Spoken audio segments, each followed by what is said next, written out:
দেশের বিভিন্ন অঞ্চলে ভারী বৃষ্টিপাতের কারণে আগামী ২৪ থেকে ৪৮ ঘন্টার মধ্যে দেশের ১০ জেলার নিম্ন অঞ্চলে বন্যার পরিস্থিতির সৃষ্টি হতে পারে বলে পূর্বাভাস দিয়েছে ন্যাশনাল ডিজাস্টার রেসপন্স কোঅর্ডিনেশন সেন্টারের বন্যা পূর্বাভাস ও সতর্কীকরণ কেন্দ্র।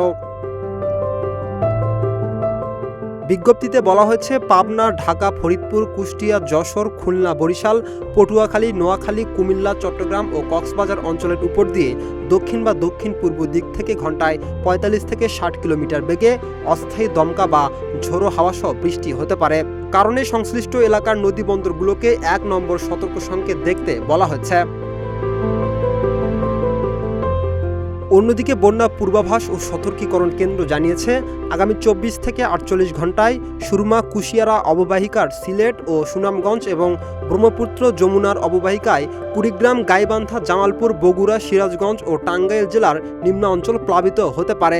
এছাড়া আত্রাই নদীর অববাহিকা, নওগাঁ ও নাটোর জেলার কিছু নিম্নাঞ্চলেও বন্যার পানি প্রবেশের আশঙ্কা রয়েছে বলে সতর্কবার্তায় উল্লেখ করা হয়েছে।